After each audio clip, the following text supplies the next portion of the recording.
Trader pemula wajib merapat sekarang juga ya. Oke, Kak Joshua udah hadir di tengah-tengah kita. Kita sapa dulu ya teman-teman semuanya. Halo Kak Joshua, selamat sore. Ya, halo juga Kak Farah. Baik Kak, keadaannya gimana nih? Sehat? Ya, sehat lah demi ngajar kalian semua lah. Nah, Kak Joshua udah antusias banget untuk bisa hadir di tengah-tengah kita nih. Jadi teman-teman semuanya, apabila kalian punya pertanyaan menarik terkait dengan tema hari ini, langsung aja tuliskan pertanyaan kalian untuk bisa kita kupas secara lebih mendalam bersama Kak Joshua selama 45 menit ke depan. Oke Kak Joshua, untuk awalnya sebelum kita masuk lebih dalam ke tema kita di sore hari ini, boleh dong Kak sedikit review dari IHSG kita di sore hari ini? Kalau review dari IHSG memang sempat melemah ya, melemah untuk penutupannya, tapi kalau kita lihat sih masih berada di atas trendline yang tertembus ya, lagi bentuk symmetrical triangle, dan sempat tertembus, tapi masih bergerak di atas ya, di atas symmetrical triangle, jadi masih cukup positif sih untuk IHSG sekarang. Oke, cukup positif ya Kak. Dan di minggu depan nih, kira-kira juga masih bersemangat untuk bisa melanjutkan strategi trading yang digunakan di minggu Sorry, ini ya, kira-kira. ini kan nextnya delay. Oke, gimana teman-teman semuanya? Apakah delay atau seperti apa nih teman-teman? Mungkin teman-teman bisa bantu delay nggak kira-kira teman-teman? Atau udah aman nih, normal?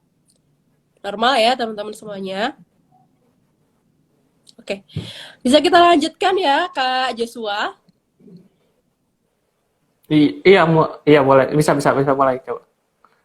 Oke, Kak Joshua, seperti tema kita di sore hari ini, waspadai kesalahan trader pemula. Nah, kesalahan-kesalahan apa aja sih yang sepertinya perlu kita waspadai sebagai trader pemula nih, Kak? Nggak gitu kedengeran, Bu. Suaranya putus-putus. Saya coba ulang masuk lagi ya. Oke, boleh-boleh. Teman-teman sebentar ya, mungkin sedang ada kendala jaringan dari Kak Joshua. Nah, sambil menunggu Kak Joshua untuk masuk kembali, kita boleh ya sedikit cerita-cerita tentang pengalaman-pengalaman trading kalian selama menjadi nasabah di Philips Sekuritas Indonesia. Nah, kalian punya pengalaman yang sangat menarik nggak sih selama kalian trading ataupun investing deh? Apakah kalian misalkan nih punya saham inceran dan kalian potensi untuk ya udah saya hold dulu deh kira-kira selama 3 tahun ke depan saya yakin nih gitu. Yuk kita ngobrol-ngobrol dulu yuk sambil menunggu Kak Joshua untuk bergabung kembali. Kira-kira kalian punya saham inceran nggak sih selama kalian trading atau investing selama kurang lebih misalkan 1, 2, atau 3 tahun ke belakang ini? Apalagi terkait dengan pandemi ya. Pandemi di 2020 sangat mengguncangkan perekonomian kita dan tentunya kalian juga punya strategi investasi sendiri dong di keadaan pandemi seperti sekarang ini, yang mana market masih bergejolak dan lain sebagainya. Punya saham 10.000% tapi tinggal saluran. Baik. Bris, baik. Oke, kalau misalkan kalian lebih percaya diri untuk berinvestasi di LQ45, silahkan ya kalian atur dengan strategi kalian masing-masing. Oke, yuk kita coba kembali ya bergabung bersama Kak Joshua di sore hari ini. Sebentar ya teman-teman semuanya. Kita coba untuk connect kembali bersama Kak Nah, Joshua. tadi Halo tuh Kak Joshua. bener-bener putus. Nah, kayak gini tadi. Oke. Udah aman Kayaknya ya Kak? internetnya deh. Coba. Halo Kak Kedengeran. Joshua. Halo, kedengeran nggak? Kedengar aman. Teman-teman semuanya aman ya? Koneksi kita bersama Hmm. Kak Joshua. Udah normal ya teman-teman Oke, sekarang udah semuanya? nggak? Udah, tadi agak putus-putus. Oke Kak. Oke Kak, mungkin ada beberapa teman-teman kita yang baru join nih di awal. Nah, di sore hari ini kita akan mengulas lebih dalam terkait waspadai kesalahan trader pemula. Nah, buat para trader pemula nih Kak, kira-kira apa aja sih Hmm. kesalahan-kesalahan yang sepertinya harus kita ketahui untuk kita waspadai ke depannya? Paling parah itu trading by hope ya. Karena kita Hmm, kadang harap, misalnya harganya udah turun nih, nembus level harga tertentu, turunnya jauh nih, jauh banget. Misalnya udah turun 10%, 20%. Udah jauh nih 20%. Terus kalian kan nggak pasang, biasa ada beberapa trader belum tahu stop loss, nggak pasang stop loss. Dibiarin aja itu, dibiarin terus jalan, bahkan bisa berlangsung sampai ratusan hari, 100 hari, 200 hari, ada yang pernah beli sampai sana ya. Kalau bahas yang kemana-mana bisa sampai bahkan 1 tahun, akhirnya kan minusnya bisa sampai 50-60%, itu paling bahaya sih. Trading by hope yang bilang bahwa kita ngerasa bahwa nanti walaupun harganya turun sekarang, dia akan reversal ke titik semula, ke harga dekat kita harga beli, atau bahkan melebihi daripada harga beli kita kalau bisa untung. Itu paling bahayanya karena kenapa? Karena kalau kita misalnya melakukan kayak gitu tuh, kita bakal ada saham-saham banyak yang nyangkut. Nyangkut nggak bisa diputar untuk saham lain yang memiliki kemungkinan untuk bergerak bullish, bergerak mungkin ke arah target kita, mengurangi kerugian, bahkan mencapai keuntungan lagi. Itu menjadi paling parah pertama. Yang kedua sih paling sering itu nggak pernah puas ya. Kita kalau misalnya nentuin kayak udah hmm, tentuin nih targetnya di mana. Targetnya misalnya di ya. harga 1.500. Stop lossnya misalnya ada di 1.000. Pas udah nyampe nih, ternyata entry kita di 900-an. Terus nyampe di 1.500. Dia bilang katanya, mungkin bisa naik lagi nanti lah. Bisa jadi ke 1.700, nggak diambil nih. Bisa naik lagi ke 1.900, nggak diambil juga. Nah, itu tahunya nanti ke ke area 2000 nih, 2000. Dia masih belum Hmm, ambil juga nih. Ternyata pas nyentuh 2000 dia turun. Terus nyentuh waduh, balik-balik bahkan jadi minus. Banyak yang kayak gitu ya, nahan-nahan minus. Akhirnya dibiarin aja sampai untung lagi, untung dibiarin lagi. Akhirnya nggak ambil profitnya. Karena nggak ada rasa puas, kemudian lanjut aja, pegang aja terus. Jadi nggak pindah-pindah saham. Jadi kayak sahamnya di situ-situ aja. Dia cuma kayak ngeliatin harga naik turun, naik turun.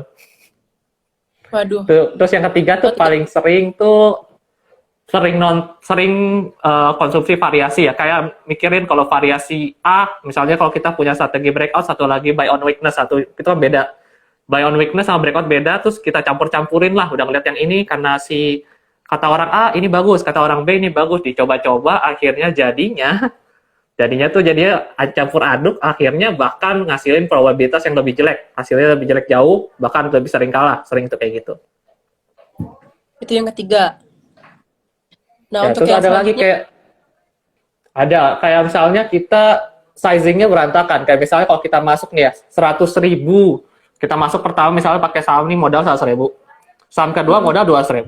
Saham ketiga modal 500. Jelas kalau misalnya kalah, persentasenya beda-beda. Misalnya persentasenya 10%, 10%, 10%. Itu jelas beda-beda. 10% dari 100.000 kan 10.000, 10% dari 500.000, 50.000. Itu beda kan? Kalau misalnya itu kita random terus masuknya ke saham-saham tertentu yang beda-beda, nanti hasilnya bakal beda-beda. Jadi mau probabilitas kemenangan kamu 60% pun nggak bakal untung. Karena hasilnya kalau misalnya rugi, bisa jadi ruginya lebih banyak di yang ketiga nutupin keuntungan yang pertama. Kayak gitu. Waduh, itu bener-bener kayak nggak teratur ya untuk pengelompokan pembeliannya atau misalkan penjualannya pun kita nggak terpaku pada strategi di awal gitu ya. Jadi malah malah kayak random random aja gitu ya. Berbeda dengan strategi kita yang udah kita atur sebelum-sebelumnya gitu ya, Kak ya.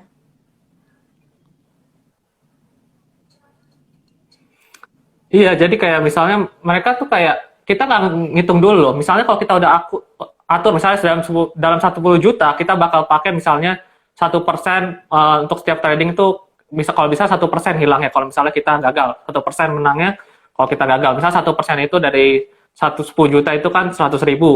Kalau misalnya 100.000 itu tetap, kalau kita stop loss itu katanya harus dihitung 100.000. Kalau misalnya kita untung sekali menang, kalau bisa dalam persentase apapun 100.000 juga. Soalnya biasanya kalau kita menang 60% jadinya tuh sama deh persentase sama keuangannya. Kalau kita beda-beda nanti ada persentase yang lebih gede, misalnya 500.000, artinya kan 5%. 5% itu lebih gede kan daripada 1%. 5%-nya kalah, nutupin 4 kali yang menang dari 1% itu. Jadi minus 1% kan, itu kan jadi masalah lagi. Hmm. Oke, jadi kalau misalkan alangkah lebih baiknya kita sebenarnya berpaku pada trading plan yang udah kita bikin, entah itu Hmm. nanti keadaan IHSG yang naik turun. Kalau kita udah punya target masing-masing, target price masing-masing, ya udah harus kita pedomannya itu gitu ya berarti. Ya itu lebih ke arah ini sih, lebih ngarah kalau ngatur uangnya itu harus bisa rapih, jangan kayak dikit-dikit diubah. Misalnya kalau misalnya hari ini gue resikoin uang 100.000, besok gue resikoin uang 500.000 ke setup yang lain, ke tradingan yang lain. Besoknya lagi 1 juta, itu kan resikonya beda-beda. Satu hilang 100.000 kalau kena stop loss, satu hilang 500.000 kalau kena stop loss, satu lagi hilang 1 juta kalau kena stop loss. Kalau itu beda-beda, Hmm. nanti kan menangnya beda-beda. Kalau misalnya perbandingan 1 banding 1 nih, 1% dari itu 100.000 misalnya, 100.000 juga, 100.000, satu lagi 500.000 kalahnya. Satu menang 100.000, kalah 500.000, walaupun sekali menang sekali kalah, totalnya tetap minus. Karena beda jumlah uang Hmm. yang dipakai. Itu yang jadi masalah. Nangkep, nangkep, nangkep. Teman-teman pada nangkep ya terkait dengan penjelasan ini karena ini sebenarnya sizing tradingnya ya secara tidak langsung nggak boleh ugal-ugalan ya Mas. Kalau misalkan secara sederhananya kita istilahnya gitu ya. Oke, nah Iya, kayak untuk ini Mas, kita sering sering sekali mendengar terkait dengan diversifikasi portofolio. Nah, apakah kesalahan-kesalahan trader ini juga hanya berpaku pada satu dua saham saja selama misalkan kurang lebih 2 minggu gitu kan? Jadi 2 minggu fokus saja di saham tersebut aja kayak nggak pernah geser lirik saham lain gitu. Jadi terlalu fokus pada satu atau dua saham. Itu apakah sebenarnya juga lebih menjadi ngarah bukan kesalahan trader?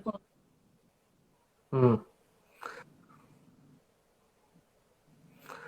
sebenarnya bukan masalah Iya kan? fokus ke satu saham atau enggak ya, itu lebih ngarah kalau misalnya kita nemu setup yang jauh lebih baik dan ternyata misalnya setup kita udah penuh, misalnya kita pilih 5 saham dah, kita tentuin 5 saham kita ya, kalau kita trading biasanya masing-masing resiko 2%, anggap aja total 10% kalau kita kena stop loss.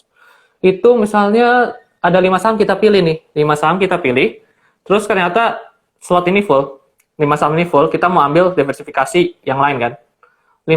Itu Ya. artinya kita kalau misalnya ini salah satunya bisa kita eliminasi kalau kita lihat risk reward yang lebih tinggi atau kita lihat targetnya bisa lebih tercapai atau secara trading ini setupnya lebih bagus kalau kita punya trading plan yang sudah berjalan. Jadi kalau misalnya kita lihat cara trading plan di list kita, oh ini kayaknya oke nih segini nih, ini lebih bagus ini, kita bisa ganti ke yang sana. Dan kalau misalnya terpaku satu dua saham, itu sebenarnya juga memang harusnya kayak gitu. Itu berdasarkan daripada kalau kita technical analis, kita ngelihat daripada pergerakan trennya kayak gimana, ya analisanya bagusan yang mana daripada pergerakan price action yang terjadi, itu yang bakal kita lihat.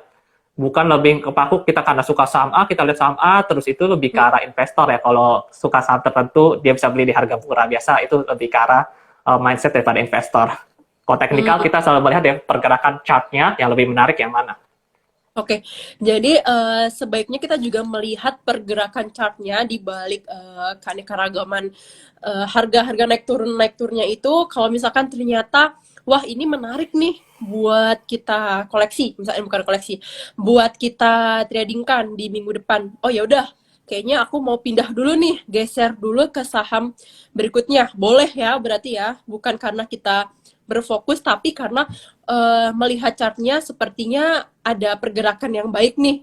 Kita geser dulu karena sepertinya ada peluang gitu ya berarti ya. Iya, kita ngelihat berdasarkan daripada peluang ya lebih menarik mana gitu. Lebih menarik mana dari sisi targetnya kah, daripada stop loss lebih kecil kah, atau kelihatan momentumnya lebih pas yang ini, gitu yang kita pertimbangkan, bukan daripada banyaknya sih. Kalau banyak itu tergantung daripada nanti kondisi modal aja. Oke, Mas, ada nih banyak banget trader-trader yang sepertinya dia masih bingung ya, kayak ragu dan khawatir ketika strategi tradingnya nih, dia udah membuat planning dari jauh-jauh hari, udah merangkai sedemikian rupa, tapi pada kenyataannya ISC kan fluktuatif ya. Hmm. Pada saat itu strategi tradingnya bilang no nih, bilang no ya kan. Tapi trader dalam hati pengen, aduh ini waktunya masuk nih. Padahal planningnya nih bilang no nih. Itu gimana ya Mas untuk mengantisipasi keadaan-keadaan seperti itu? Antara planningnya, antara strateginya nih dengan keadaan hatinya nih berbanding terbalik gitu. Pertama ya, kita harus belajar kalau bahasanya yang sering digunakan belajar seperti robot lah. Jadi kayak kita punya input apa, inputnya misalnya apa nih? Inputnya kita masuk kalau misalnya breakout resisten, misalnya paling sederhana. Kalau nggak ada breakout resisten, artinya inputnya kan ditolak. Artinya nggak dilakuin Ya, dong perintahnya. Jadi ya diliatin aja sampai kejadian itu terjadi. Itu yang harus dilakukan.